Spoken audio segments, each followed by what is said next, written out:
Om Shanti. Traffic control का चौथा गीत। नित्य याद करो मन से शिव को, नित्य याद करो मन से शिव को। कल्प के अंत में शिव जब आए, संगम युग ही तब कहलाए। साधारण स्वरूप धारण किए हो, श्रेष्ठ कर्म करना सिखलाए। सुख शांति पवित्रता दे तुमको, नित्य याद करो मन से शिव को। शिव बाबा अलोभ्य ने ही तुमको सद्गुण प्रदान किए हैं तुमको। मन दर्पण को अब शुद्ध करो, निज आत्मा में तेज प्रकाश भरो। अब दिव्य करो निज जीवन को, नित्य याद करो मन से शिव को, नित्य याद करो मन से शिव को। तो चार मुख्य बातें यहां पर है। सबसे पहला नित्य याद। पहला नित्य याद अर्थात निरंतर याद, दिन रात याद, अहर्निश याद, श्वासोश्वास याद, रोज प्रतिपल हर घड़ी हर समय 24/7 याद। दूसरा, भगवान जब धरती पर आते हैं तो उसने साधारण स्वरूप धारण किया है। इतनी बड़ी अथॉरिटी, परंतु स्वरूप उसने कैसा धारण किया है? साधारण स्वरूप धारण किया है। और साधारण स्वरूप धारण करते हुए श्रेष्ठ कर्म करना सिखला रहा है। हमें भी स्वरूप हमारा साधारण हो, परंतु कर्म कैसे हो? श्रेष्ठ कर्म हो। ये दूसरी बात। तीसरी है, मन दर्पण को अब शुद्ध करो। क्या करना है? मन दर्पण को शुद्ध करना है। ये जो मिरर है मन का, बहुत मैल आ गई है इस पर, इसको शुद्ध करना है। और चौथा है, निज आत्मा में तेज प्रकाश भरो। और एक पांचवा भी, अब दिव्य करो निज जीवन को। तो जीवन को दिव्य करो। तो चार चीजों की हम चर्चा करेंगे। ये गीत बजता है कितने बजे? 10:30 बजे। पहला, नित्य याद करो मन से शिव को। दूसरा, साधारण स्वरूप हो परंतु कर्म श्रेष्ठ हो। तीसरा, मन दर्पण को अब शुद्ध करो। चौथा, निज आत्मा में तेज प्रकाश भरो, शक्ति भरो। और पांचवा, अब दिव्य करो इस जीवन को। तो ऐसी 5 बातें हैं इस गीत में। जब जब गीत सुने तो इन 5 चीजों को याद करना और उनका चिंतन करना। सबसे पहला आते हैं याद। पहला है याद।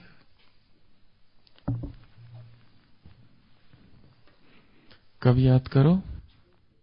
नित्य याद करो, निरंतर याद करो।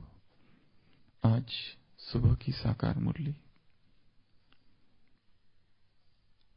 ये बाप तुमको क्या से क्या बनाता है? इस बाप की कितनी महिमा है। बाप की महिमा अपरंपार है। तुम्हें इस बात को, पाप को निरंतर याद करना है। जैसे, किसका उदाहरण दिया आशीष भाई? जैसे वो पत्नी अपने पति को याद करती है, फिर ये तो है पतियों का पति कौमा बाबा। जैसे वो पत्नी अपने पति को याद करती है, वैसे ये पतियों का पति है। तुम्हें बाप को कैसे याद करना है? जैसे किसी पति का कोई पति बहुत दिन गुम हो जाता है और जिसी पत्नी का पति गुम हो जाता है और अचानक एक दिन आ जाता है, तो वो क्या करती है? बावरी की तरह गलियों से घूमती है। वैसे तुम भी क्या करो? ऐसे बाबा को याद करो। तो निरंतर याद, सतत याद, उसकी महिमा गाओ। उसकी महिमा अपरंपार है। शरीर का भान मिटा दो। एक जगह आज की मुरली में आया है, अपने आप को आत्मा समझो, शरीर का भान मिटा दो। बाबा को याद करो। वो निराकार है, उस निराकार को याद करो। मैं ना गुड्डा हूं और ना मैं गुड्डी हूं, मैं तो हूं निराकार। मुझे कहते ही है निराकार। तुम गुड्डे गुड्डियों को बहुत दुख है। तुम गुड्डे गुड्डिया दुख में डूबे हुए हो। केवल नाम है अशोका होटल, पर पाई पैसे का सुख नहीं है वहां, दुख ही दुख है। पावरफुल लाइन से आज की मुरली में। तो याद कैसे करना है? निरंतर। इस निरंतर याद के लिए कुछ बातें आज हम देखेंगे। याद कैसे कैसे होती है? याद कैसे कैसे याद होती है? 21 प्रकार की यादें। किस किस रीति से हम बाबा को याद करते हैं, तो उसकी थोड़ी चर्चा हम करेंगे। सबसे पहली जो याद है वो है निश्चय और परिचय के आधार पर याद। जब तक परिचय नहीं और जब तक निश्चय नहीं, तब तक याद भी नहीं। तो सबसे पहली जो याद है निश्चय और परिचय की याद। आज की मुरली में बाबा ने 3 प्रकार के बच्चे गिनाए हैं। एक वो जो जानते हैं, पूरा जानते हैं। दूसरे वो जो अधूरा जानते हैं। और तीसरे हरि भाई जो बिल्कुल नहीं जानते, वो भी बैठे हैं सभा में। एक तो वो जो पूरा जानते हैं, दूसरे वो हाफ, और तीसरे जो बिल्कुल नहीं जानते। तो पहली जो याद है वो कौन सी याद है? परिचय और निश्चय के आधार से याद। परिचय मिला, तेरा परिचय पाकर हमने परमानंद को पाया है। गीत है ना? कौन सा गीत है हल्दर भाई?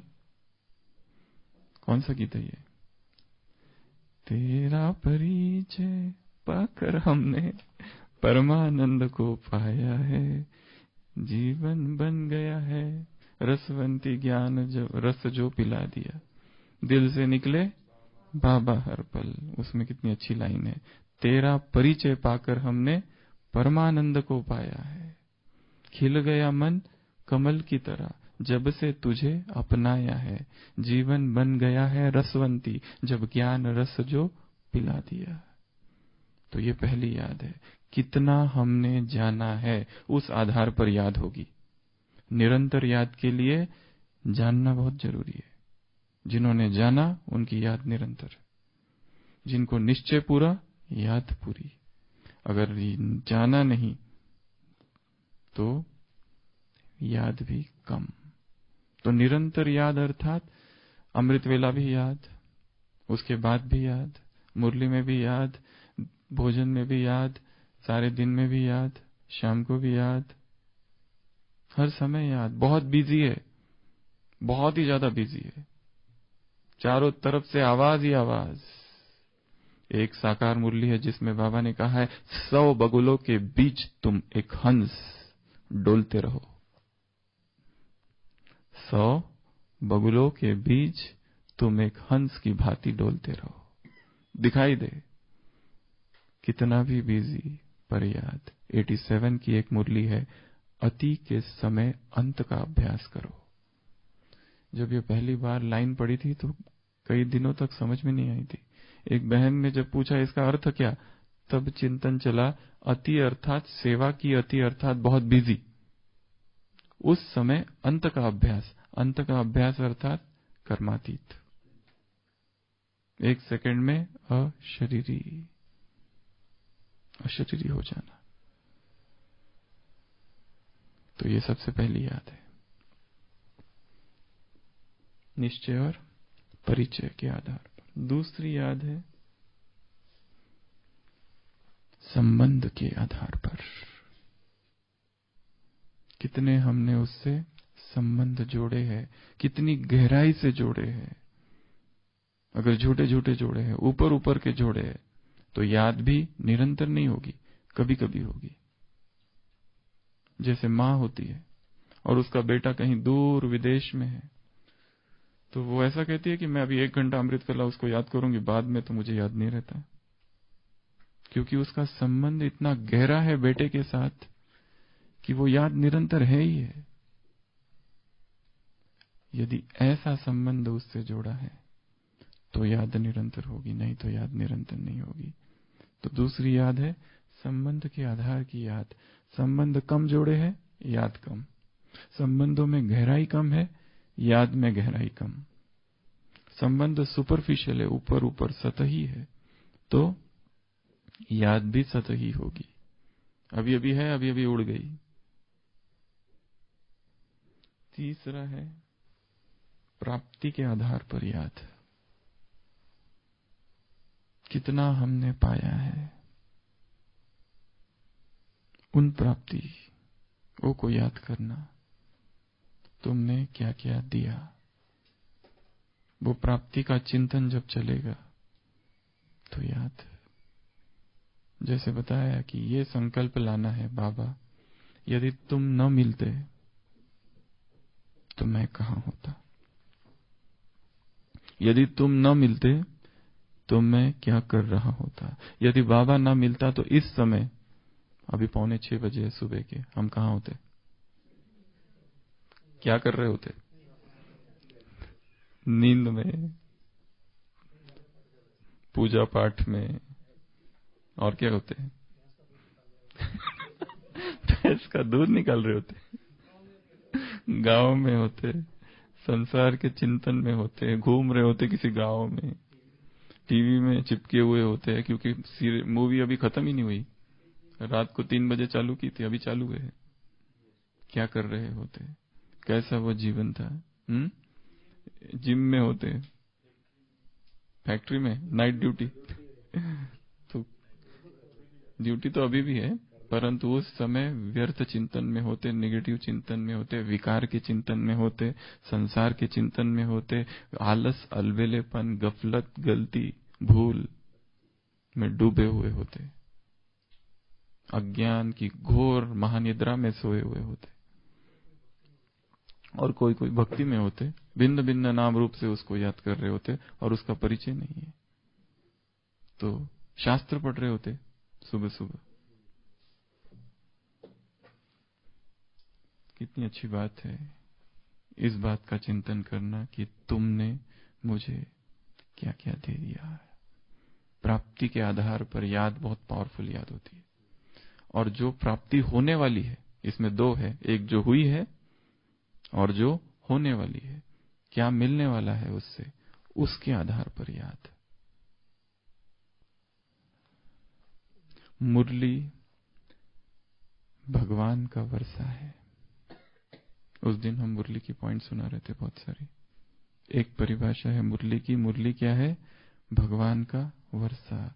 मुरली है भगवान का हस्ताक्षर। तो क्या मिलने वाला है वो, और क्या मिल गया है उसके आधार पर। तो ये 3 प्रकार की यादें हैं। पहला, परिचय और निश्चय के आधार पर, ज्यादा परिचय, ज्यादा उसको जाना है, गहराई से जाना है, समीपता से जाना है, कि दूर दूर से जाना है, वो बस दूर का मित्र है, सुबह सुबह उसको हेलो कर दिया बस। इसके पहले भी बताया था, भगवान के व्हाट्सएप में रात को भगवान जब व्हाट्सएप अपना चेक करता है तो हमारे नंबर पे लिखा रहता है लास्ट सीन 4 AM। हमने उसको आखिरी बार सुबह 4 बजे देखा था बस। उसके बाद में गायब। दूसरी याद संबंध के आधार पर, तीसरी याद प्राप्ति के आधार पर, चौथी याद साथ के आधार पर। सारे दिन भर ये अनुभव करना कि वो साथ में है। मैं यहां बैठा हूं, वो वहां बैठा है। मैं गाड़ी चला रहा हूं, वो बाजू में है। मैं गाड़ी चला रहा हूं, वो पीछे है। मैं चल रहा हूं, वो साथ साथ चल रहा है।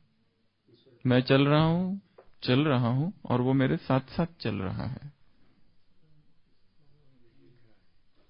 वो मुझे मेरे साथ है। तुम तो यहीं कहीं बाबा मेरे आस पास हो, आते नहीं नजर पर मेरे साथ साथ हो। ये अनुभव नहीं तो कैसे याद करेंगे? दिन भर अमृत वेला याद कर लिया, मुरली में याद किया, 9 बजे तक याद कर लिया, पर सारे दिनचर्या में इतने बिजी, 1000 लोग इर्द गिर्द घूम रहे, भीड़ है, ऑफिस है। ये अनुभव कि मैं अकेला नहीं हूं, वो मेरे साथ है। वो सामने की सीट में बैठ के मुझे देख रहा है, बाजू में भी है और सामने भी है।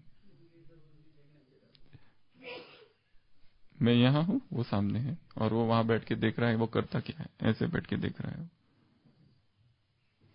कि सुबह तो मुझे बच्चों बहुत याद किया था, अभी कहां गई याद? सुबह तो बहुत अच्छी बातें थी ज्ञान की, अभी कहां गया वो? सुबह तो ज्ञान सारी पॉइंट्स बुद्धि में थी, अब तो एक भी याद नहीं आ रही है तुमको। ऐसा लगता नहीं तुमको देखकर कि याद कुछ होगी बुद्धि में। वो ऐसा बोल रहा है। हाँ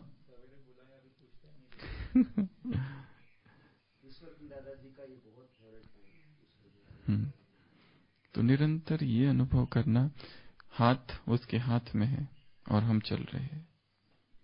वो कहानी है ना, वो एक व्यक्ति होता है कि जो स्वप्न में देखता है कि भगवान और मैं साथ साथ चल रहे हैं, और मेरी पूरे जीवन की यात्रा है, समुद्र का किनारा है और हम दोनों साथ साथ चल रहे हैं, और वो अदृश्य है, केवल उसके पद चिन्ह दिखाई दे रहे हैं रेत पर, और हम दोनों साथ साथ चल रहे। और एक दिन जीवन में अचानक फिर आंधी तूफान आ गई, परिस्थिति आ गई, बाजू में देखा तो उसके पैर है ही नहीं।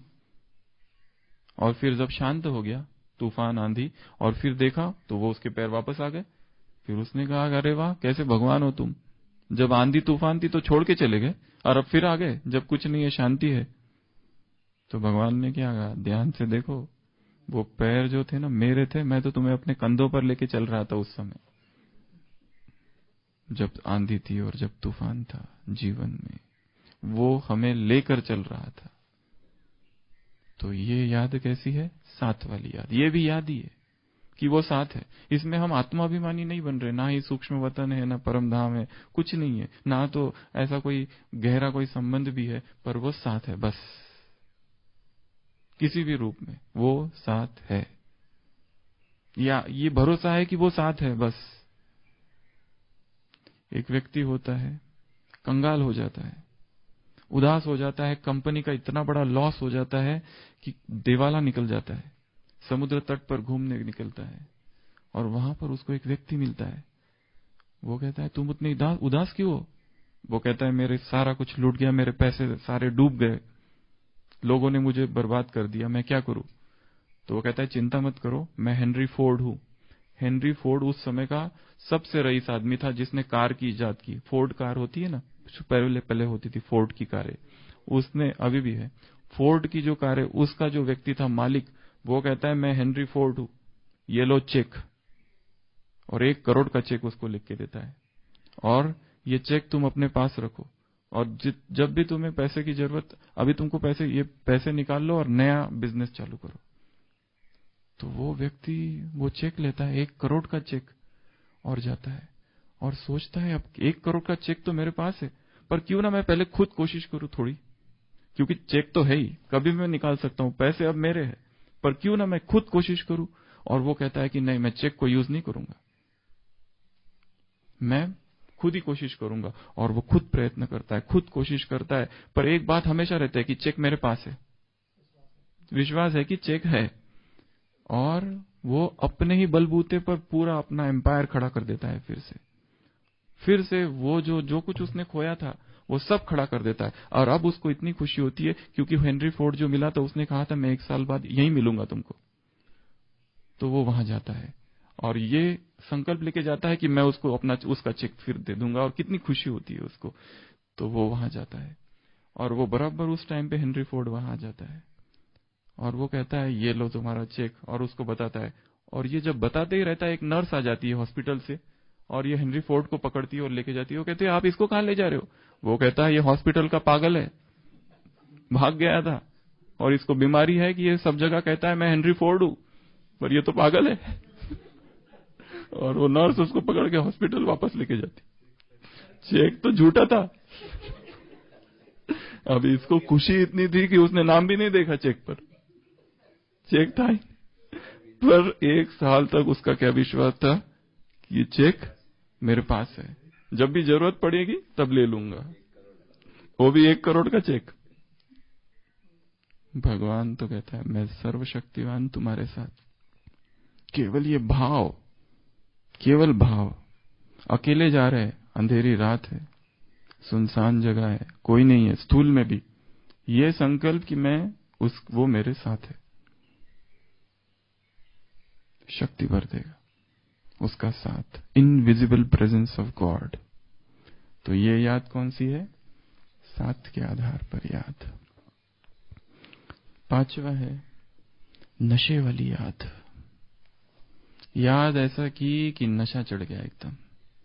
कभी कभी होगा ऐसा, बहुत ही नशा चढ़ गया, इंटॉक्सिकेशन हो गई याद।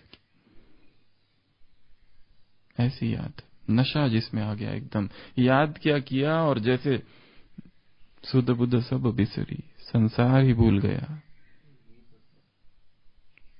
ऐसी याद, नशे वाली याद। इसका भी अनुभव कभी कभी होता है।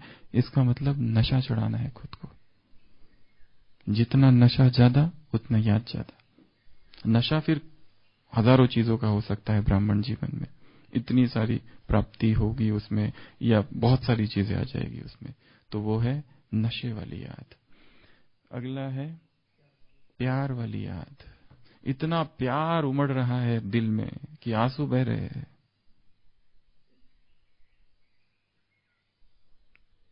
प्यार आ रहा है, बहुत प्यार उत्पन्न हो रहा है। अमृत वेला एकदम प्यार से गदगद हो गई है आत्मा। और वैसा ही प्यार फिर दिन में अचानक किसी एक बात के लिए, वो प्यार वाली याद है। फिर है पुकार वाली याद। ये थोड़ी अलग कैटेगरी की याद है। पुकार अर्थात यहां हम दुख में हैं तो उसको पुकार रहे हैं सुख करता। हम मैले हो गए हैं, धोबी को पुकार रहे हैं आ जाओ। हम भटक गए, भंवर में फंस गए, उस खिवैया को पुकार रहे। हम बंधन में फंस गए, लिबरेटर को पुकार रहे। कल कहा था मैं लिबरेटर और गाइड हूं। यहां पर याचक का थोड़ा भाव है कि बाबा हम बीमारी में हैं, आ जाओ और बीमारी ठीक करो, दूर करो। हम राह भटक गए हैं, उसको बुला रहे हैं। यामी गुरु भव भय वैद्यम अद्वय तत्व समाहित चित्तम। उस भव वैद्य को पुकार रहे। वो संसार का वैद्यनाथ जो है, बैजनाथ जो है, उसको पुकारा जा रहा है। पुकार वाली याद ऐसी भी जरूरी है। वैसे तो बाबा ने कहा फरियाद ना करो, परंतु हम जो याद, सारे याद के प्रकार जो गिना रहे हैं, उस हर की याद के प्रकार से हम खुद ही कभी ना कभी गुजरे हैं, किसी न किसी समय में, जीवन की किसी न किसी परिस्थिति में। और ये भी वैसी ही याद है। इसमें हम शक्तिहीन है, उस सहारे को बुला रहे हैं। एक बल और एक भरोसा का पुकार, आह्वान कर रहे हैं कि आओ शक्ति भरो। एक तो पुकार होती है भक्ति मार्ग वाली, पर एक ज्ञान मार्ग वाली भी पुकार है। और बाबा ने खुद कहा है मुरली में कि नहीं, एक मुरली में आया था ना, जब भी बुलाओ तो मैं आ जाऊंगा। नहीं, एक दूसरा जो कई लोगों ने अपने मोबाइल का ये बना के रखा था, प्यारे बाबा मीठे बाबा आ जाओ। ये बाबा ने खुद कहा हुआ है, ये भक्ति मार्ग का नहीं है। प्यारे बाबा मीठे बाबा आ जाओ। कल बाबा ने कल कहा था या आज कहा है, मैं आया हूं तुम सबको ले चलने के लिए, क्योंकि दुख बहुत है यहाँ, पाई पैसे का सुख नहीं है, दुख ही दुख, इसलिए तो मैं आया हूं तुम सबको ले चलने के लिए। तो एक है उसको, ये याद कौन सी है? पुकार वाली याद, हृदय गुहार लगा रहा है, इंटेंस क्लैरियन कॉल, आओ आओ आओ, ये भी याद ही है क्योंकि उसी को पुकार रहे हैं ना। मन मंदिर में माँ तुम सिंह सहित उतरो, भक्ति मार्ग में देवी के लिए गाते हैं, हे माँ मन मंदिर में तू अपने सिंह सहित उतरो, सिंह वाहिनी दुर्गा मैया आ जाओ। तो वो वहां की याद है, ये ज्ञान के पुकार की याद। फिर है उपकार वाली याद। एक बताया प्राप्ति वाली याद, प्राप्तियों को याद करना, और जो प्राप्ति होने वाली है उसको याद करना। ये है उपकार तूने क्या किया, उपकार तुम्हारा बाबा मैं कैसे, किन उपकार तुम्हारा बाबा, कौन सा गीत है, मैं कैसे किन शब्दों में मैं गाऊं, इस दिल ने क्या पाया है कैसे बतलाऊं, मरुभूमि थी जीवन की, बहुत सुंदर गीत है। उपकार तुम्हारा ओ बाबा, तो उस उपकार को याद करना। उपकार, शुक्रिया, शुक्राना, अहोभाव, ग्रेटिट्यूड, अलग अलग शब्द है। वो सदगुरु वाला गीत है ना, शुक्राना बाबा। तो उपकार वाली याद। एक दिन लिस्ट बनाना, इसको कहते हैं ग्रेटिट्यूड लिस्ट, कि तूने क्या क्या उपकार किए, कहां फंसे थे और कहां ला लिया, क्या कर रहे थे और अब क्या कर रहे हैं। एहसान तुम्हारा ओ बाबा, किन शब्दों में मैं गाऊं, नहीं ये दूसरा है, एहसान तुम्हारा। तो ग्रेटिट्यूड वाली याद, प्यार, उपकार, पुकार, प्यार, पुकार, उपकार। उसके बाद है उल्हाने वाली याद। उसके बाद कौन सी है, उल्हाने वाली। उसमें क्या करना है, उल्हाने। अभी लास्ट संडे की मुरली, बाप को बच्चों के उल्हाने बहुत अच्छे लगते हैं, तो उल्हाने वाली याद। कितना नंबर हो गया ये, 9 नंबर है उल्हाने वाली याद। उसको उल्हाने देना। क्या उल्हाने देंगे, पहले क्यों नहीं मिले, हाँ ये अच्छा है। एक खुदा तू बता तेरा नाम, ये अच्छा, उसमें बहुत सारे उल्हाने हैं। और क्या उल्हाने देंगे, क्या कंप्लेंट करेंगे, तूने छोड़ के क्यों गया, और सतयुग में तो हाँ, सतयुग में क्यों नहीं आते, आ जाओ मेरे सतयुग में आना ओ बाबा, गीत है साकार यादव वाला। और इतने लेट क्यों बुलाया, और क्या बुलाने देंगे उसको। अच्छा, सबको ज्ञान क्यों नहीं अच्छा लगता, सबकी बुद्धि का ताला क्यों नहीं खुलता है, बैठे बैठे क्या कर रहे हो। और क्या बुलाना देंगे चिमन भाई जी, बाबा को क्या बुलाना देंगे, सब ठीक है बुलाना बुलाना सब ठीक नहीं आप जल्दी सुनते क्यों नहीं। और देवेंद्र भाई, बाबा को क्या बुलाना देंगे, दिखते दिखते क्यों नहीं। तो उलाने वाली याद। हाँ, ऐसा चमत्कार कर दो कि सभी का बुद्धि का ताला खुल जाए। बीमारी क्यों नहीं ठीक करते हैं, मुझे सेवा बहुत करनी है, मेरी बीमारी क्यों ला ली तुमने बीच में। तो पति का ताला, बुद्धि का ताला खोलो, बच्चे, रिश्तेदारों को, पत्नी का। तो उल्हाने वाली याद। उसके बाद है झगड़े वाली याद, बाबा से झगड़े करना। हॉस्पिटल में एक बहन है, उसने बाबा को यहाँ पर कहा था कि आज अगर पानी पूरी नहीं बनी तो देख लेना। और वो सुशील भाई ने भी एक उदाहरण बताया था कि एक छोटा बच्चा था, उसको रात में सोता था तो पेशाब हो जाती थी रात में ही, और बेड गीला हो जाता था। तो उसने फिर एक बार ज्ञान में आए तो बाबा को कहा, बाबा अगर ये आज पेशाब हुई तो देख लेना, आप तुम्हारे रास्ते, मैं अपने रास्ते सवेरे बंद हो गई। तो आता है तो नॉक्टर्नल इनकंटिनेंस जिसको बोलते, तो ये है झगड़े वाली याद। उसके बाद है सताने वाली याद। उसकी याद सता रही है, जी नहीं, अब रह नहीं सकते उसके बिना। ऐसी याद, अब तेरे बिन एक पल ना बीते बाबा, गीत है ना। सताने वाली याद। फिर है साधारण याद, कोई ज्यादा चल रही है, याद है, कोई पूछे बाबा को याद करो, अरे हुई ही बाबा की याद में, है ही बाबा की याद में ही है। हम हमेशा ही बाबा की याद में है। जब कुमार थे तब भी बाबा की याद में, अभी गृहस्थ बने, ये बच्चे भी बाबा के ही है।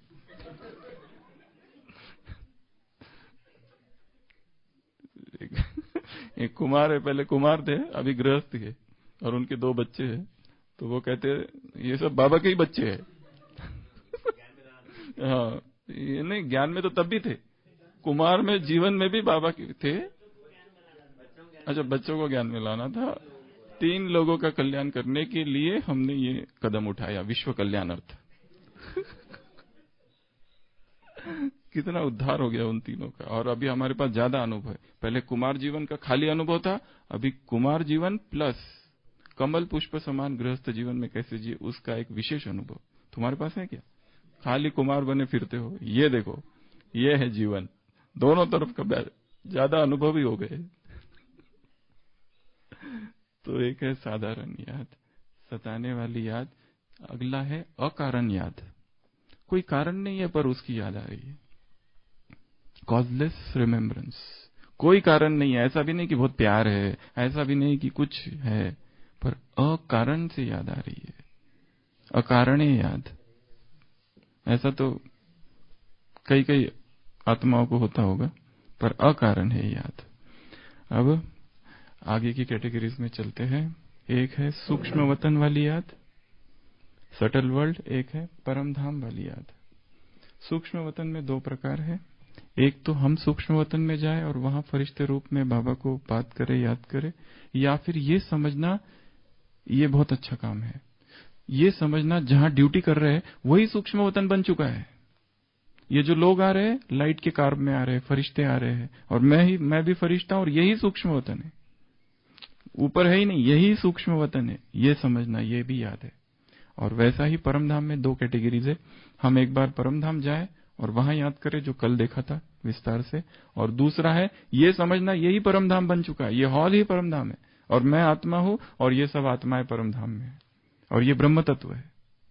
इसी को परम धाम समझना, यही शांति धाम है, यही मुक्ति धाम है, यही ब्रह्मांड है, ब्रह्मलोक है, ब्रह्मदेश है, मुक्ति धाम है, कैवल्य धाम है, सोल वर्ल्ड है, इनकॉर्पोरियल वर्ल्ड है, मणियों का आगार है, शिवालय है, शक्ति धाम है, शांति धाम है, पवित्र धाम है, झाड़ है, निराकारी वतन है। ये देखना मूल वतन है, यही ओरिजिनल रहने का हमारा स्थान है, यही घर है, यही स्वीट होम है, स्वीट साइलेंस होम है। ये समझना, यही जहां काम कर रहे हैं ना, 1000 लोग आसपास है, आवाजें कर रहे हैं, सोचना ये शांति धाम है, मौन की भाषा सभी बोल रहे हैं, तो आवाज आते हुए भी नहीं आएगा। तो ये हो गया सूक्ष्म वतन की याद और परम धाम की याद। सूक्ष्म वतन परम धाम अलग अलग नहीं, 2 अलग अलग पॉइंट्स। एक तो हम सूक्ष्म वतन में याद कर रहे हैं बाबा को, एक है परम धाम में बिंदी रूप में याद कर रहे हैं, इसलिए अलग अलग है। उसके बाद है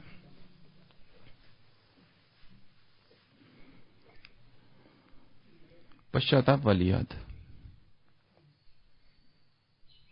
पाप किया, श्रीमत का उल्लंघन किया, श्रीमत को तोड़ा, और अब पश्चाताप हो रहा है, पर फिर भी याद तो उसी को कर रहे हैं कि हे बाबा ये हो गया, अब क्या करूं। ये पश्चाताप वाली याद है।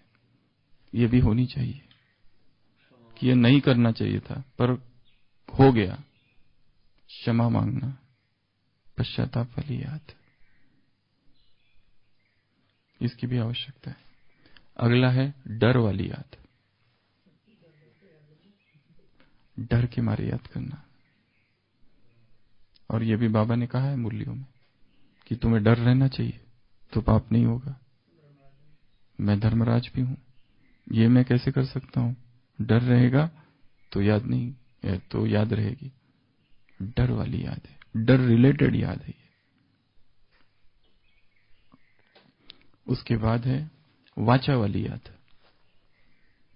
मुख से बाबा बाबा बाबा बाबा बोलते रहो, ये भी याद है, चाहे अंदर में हो या ना हो।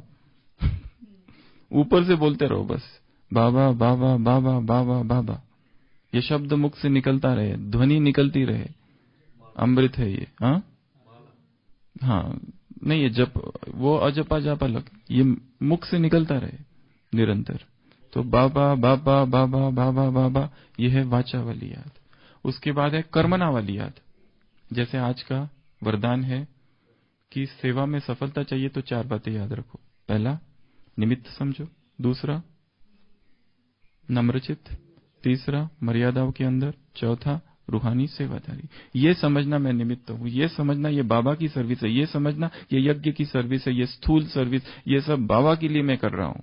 ये भी निरंतर याद का एक साधन है, क्योंकि हमें निरंतर याद करना है। और हम कितने हजार प्रकार के कर्म करते हैं दिन भर। वो सारे कर्म करते हुए ये समझना ये बाबा की सेवा अर्थ है। ये मैं करूंगा तो इससे बाबा की सेवा हो रही है। बचत कर रहा हूं, बाबा की सेवा हो रही है। पानी की बचत, इलेक्ट्रिसिटी की बचत, ट्रांसपोर्ट की बचत, हर चीज की बचत। तो इसको कहते हैं कर्मणा की याद, वाचा की याद, कर्मणा की याद। उसके बाद है सकाश वाली याद, जिसमें हम विश्व को सकाश दे रहे हैं, परंतु हम ये भी जोड़ रहे हैं कि वो ऊपर है, मुझसे जुड़ा हुआ, और उसकी किरणें मुझ में आ रही है और मुझसे सब कुछ आ रही है।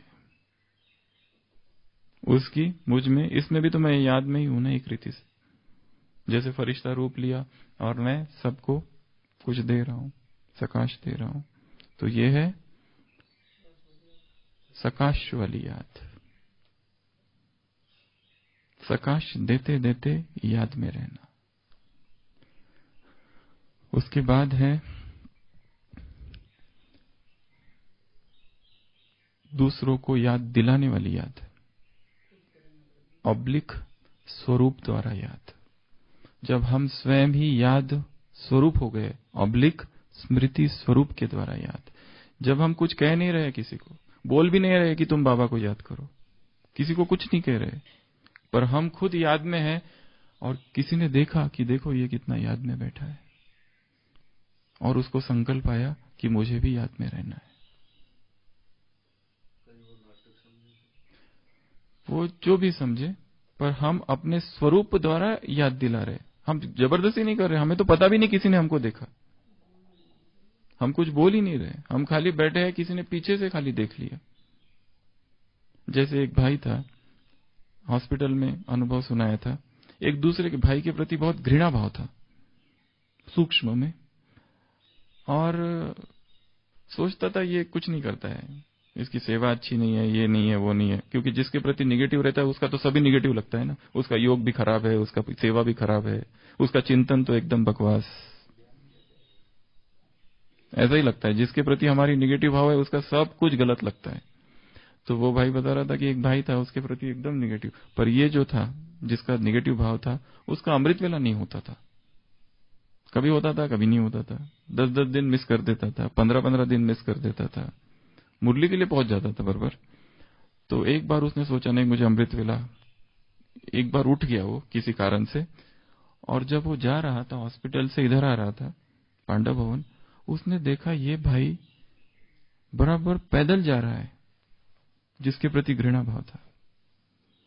और तब उसको लगा, उसको बिना कुछ पूछे या कहे वो उसका टीचर ही बन गया एकदम, कि ये, और वो रेगुलर है उसके अमृत वेले में, एक दिन भी मिस नहीं। तब से वो घृणा भाव खत्म हो गया, जैसे टीचर बन गया वो। तो ये सामने वाले व्यक्ति ने क्या किया? कुछ भी नहीं किया, वो तो अपने धुन में जा रहा है। स्वरूप द्वारा सिखा दिया, एम्बॉडीमेंट द्वारा याद दिला दिया उसको कि ये है। उसके बाद है मनन चिंतन वाली याद। हो गए? नहीं, 24 बताएंगे। मनन चिंतन वाली याद, अर्थात ज्ञान का मनन करते करते, क्योंकि एक मुरली में कहा है, साकार महावाक्य है बाबा के, एक है बाप को याद करना, एक है बाप के ज्ञान को याद करना। नेक्स्ट लाइन थी, बाप के ज्ञान को याद करने में, बाप को याद करने से ज्यादा फायदा है, साकार मुरली के महावाक्य है, 2 लाइन एक के बाद एक आई थी कि बाबा के ज्ञान को याद करना में बाप को याद करने से भी ज्यादा फायदा है। डबल। तो ज्ञान का मनन चिंतन करना, ज्ञान का विस्तार करना, ज्ञान का उसमें क्रिएटिविटी लाना, ज्ञान सुनाना, ज्ञान की चर्चा करना, ज्ञान का अध्ययन करना, पढ़ना, ये सब भी क्या है? निरंतर याद के साधन है। तो मनन चिंतन वाली याद। उसके बाद सताने वाली बोल दिया ना? हाँ, तो सताने वाली और तड़पाने वाली एक ही हो गई। उसके बाद है मुसीबत जो है वो पुकार में आ गया, मुसीबत पुकार में आ गया। वही तो निरंतर है, उसी के प्रकार है ये सारे। वो फिर उसकी याद हो गई, हमारी याद नहीं हुई। वो लिस्ट तो अलग है कि वो किसको याद करता है। तो लगभग इतने प्रकार की सारी ये याद है। हाँ, एक उसमें ऐड कर सकते हैं आप, स्वप्न वाली याद, स्वप्न में भी उसकी याद। 22 कैसे? 24 होनी चाहिए। नहीं, 24 हुए, 24 हुए। फिर से एक बार गिनाते हैं। पहला परिचय और निश्चय एक है, एक। दूसरा संबंध, तीसरा प्राप्ति, चौथा साथ, पांचवा नशा, छठवा प्यार, आठवां सातवां पुकार, आठवां उपकार, आठवां नौवां उल्हाना, उसके बाद झगड़ा, उसके बाद सताने वाली, उसके बाद साधारण, उसके बाद अकारण, उसके बाद सूक्ष्मवतन और परमधाम 2 हो गए। उसके बाद पश्चाताप, डर, उसके बाद वाचा, उसके बाद कर्मणा, उसके बाद सकाश, उसके बाद स्वरूप, उसके बाद स्वप्न, मनन चिंतन, उसके बाद स्वप्न। कितने हुए? 23। तो एक लास्ट आप बता दो अब।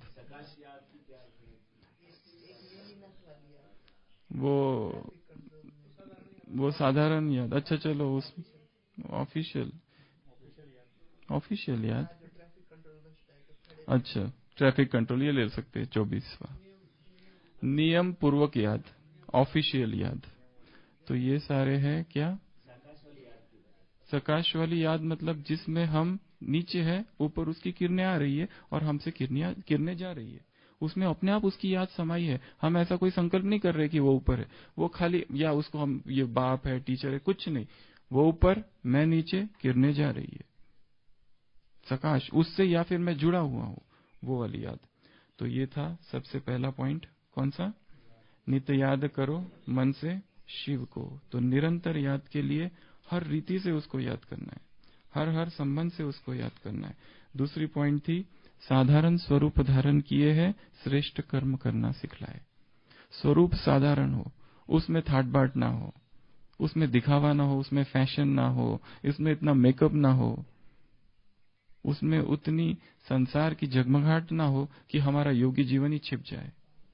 इसमें 2 बातें हैं, सेंटर की बात और अपने घर की बात। बाबा ने कहा है, तुम्हारा घर जो हो, कोई दूसरा आए तो आश्रम दिखे, उसी तरह सेंटर को इतना नहीं सजा दो कि वो होटल जैसा दिखने लगे। यहाँ शोकेस, वहां शोकेस, ये जापान से लाया, ये अमेरिका से लाया, ये वहां से लाया, ये पर्दे वहां से, इतना उसको भर दिया है, जगमगाहट इतनी ज्यादा है, चकाचौंध, कि वो लगता ही नहीं है कि वो आश्रम है। सेंटर अर्थात आश्रम, आश्रम अर्थात जहां पर पवित्रता है, सादगी है, साधारण, वहां सिंप्लिसिटी है। अलौकिकता है, दिव्यता है। क्योंकि हमारी जो रूहानियत है वो ये नहीं है हमने इतना बड़ा हॉल बना दिया। अरे इससे बड़े हॉल वो दुबई और मिडल ईस्ट में जाओ, बड़े बड़े होटल, और लोग तो 1000 गुना अधिक उनके पास रईस है और सब कुछ है उनके पास साधन। हम अगर लोगों को ये दिखाए हमारे पास ये भी है, हमारे पास हमारा वैभव, हमारी सुंदरता, हमारी दिव्यता यहाँ के वैभव में नहीं है कि हमारा शांतिवन इतना बड़ा है, हमारा वो इतना बड़ा है, हमारा सोलर इतना बड़ा है। ये ठीक है, पर ये हमारी शक्ति प्यूरिटी है। ये सब तो बाह्य स्वरूप है, केवल उसी का ही अहंकार आ जाता है। ऐसा बड़ा हॉल और किसी के पास नहीं। अगर कोई आ जाए और कहे हमारी संस्था में तुम्हारी संस्था से ज्यादा है, तो झगड़ा ही हो जाए। तुम कहते हो तुम्हारा हॉल बड़ा, हम कहते हैं हमारा हॉल बड़ा, तो फिर हम और उसमें क्या अंतर रहेगा? तो और दूसरा है सेवा केंद्र। सेवा केंद्र भी कैसा हो? सिंपल हो, आश्रम जैसा हो। कोई नई आत्मा आए तो वो केवल इसमें ना उसकी बुद्धि उस भोग के ऊपर जो कपड़ा लगा है वो कपड़ा लाना है हमको। वो जो क्या कहते हैं उसको, भोग वाला कपड़ा, उसी में बुद्धि चली गई क्योंकि उसकी डिजाइन और वो बहुत अच्छा था। और वो भोग रह गया बाजू में। यहाँ के पर्दे बहुत अच्छे हैं। सेंटर में जाके ये सोचता है मुझे घर में ऐसे ही पर्दे लाने, कहां से मंगाए? सारी बुद्धि पर्दों में चली गई, कहां से मंगाए, क्या है, कैसे है। तो ये नहीं, साधारण। ये हो गई दूसरी पॉइंट। तीसरी बात था, इसमें एक नया शब्द है जिसका अर्थ हिंदी भाषा में नहीं है कहीं पर भी, अलोभ्य। अलोभ्य, अलभ्य अर्थात अप्राप्त, पर यहाँ है अलोभ्य। इसका अर्थ हो सकता है लोभ नहीं, पर ऐसा हिंदी भाषा के बाहर का शब्द है ये। हिंदी भाषा में किसी भी शब्दकोश में कहीं पर भी ये शब्द नहीं है। शिव बाबा अलोभ्य ने ही तुमको सद्गुण प्रदान किए हैं तुमको। अगला पॉइंट है हमारा चिंतन का तीसरा, मन दर्पण को अब शुद्ध करो। दर्पण जो है ये कांच है, इसको साफ करने के लिए क्या करते हैं? ये कांच है, कैसे? What are the ways of cleaning mirror? एक तो पानी, कॉटन, अपना कॉटन से या कभी कागज से करते हैं, या भी वो वेनिगर या सॉल्ट, या वेनिगर से या पानी से या क्लॉथ। और उसके कुछ कुछ मिरर क्लींजर्स भी होते हैं, स्प्रे भी आते हैं। और कैसे साफ करते हैं उसको? मन दर्पण को अब शुद्ध करो। सबसे पहले तो पता चाहिए ये अशुद्ध हो गया है, दिख नहीं रहा है, इससे इसको साफ करना है और उसकी तैयारी करनी है, चीजें लानी है जिससे इसको साफ करना है। पानी लाओ, कपड़ा लाओ, वाइपर से साफ करते वो कांच इसका, और पाउडर, सोप पाउडर, उसको स्क्रैच नहीं करना है। तो वैसे मन भी दर्पण है, उसको साफ करना है। मन दर्पण को अब शुद्ध करो, और ऐसा साफ नहीं करना कि टूटी जाए। उसको धुलाई नहीं करनी है उसकी। उसके बाद चौथा पॉइंट है, निज आत्मा में तेज प्रकाश भरो। आत्मा में क्या करना है? ज्ञान का तेज प्रकाश भरना है, शक्तियों का तेज प्रकाश भरना है। तेज प्रकाश, अमृत वेले बैठ जाना और ऐसे इमेजिन करना कि शिव बाबा की तेज प्रकाश आत्मा में आ रहा है, भर रहा है, चकाचौंध हो रहा है पूरा अंदर से। और लास्ट पॉइंट है, अब दिव्य करो निज जीवन को। निज अर्थात अपना, मेरा पर्सनल, मेरा पर्सनल जो इंटरनल प्राइवेट लाइफ है, व्यक्तिगत लाइफ है, चार दीवारों के अंदर। यहां से मैं कमरे में जब जाता हूं और दरवाजे खिड़कियां जब बंद है, उस समय मेरा जीवन क्या है, उस समय मेरा चरित्र क्या है, मैं इंटरनेट पर बैठ के क्या देख रहा हूं, क्या सर्च कर रहा हूं, क्या सर्फ कर रहा हूं, क्या पढ़ रहा हूं, कौन सी बुक्स पढ़ रहा हूं, क्या विचार मेरे मन में आ रहे हैं। निज जीवन को अब उसमें दिव्यता भरो, निज जीवन को अब दिव्य करो। नित याद करो मन से शिव को, नित याद करो मन से शिव को। तो 5 बातें हमने देखी। सबसे पहले याद, उसके 21 प्रकार याद किए, 24 प्रकार याद किए। दूसरा, साधारण स्वरूप परंतु श्रेष्ठ कर्म। तीसरा, मन दर्पण को अब शुद्ध करो, निज आत्मा में तेज प्रकाश भरो, अब दिव्य करो इस जीवन को, नित्य याद करो मन से शिव को। ओम शांति।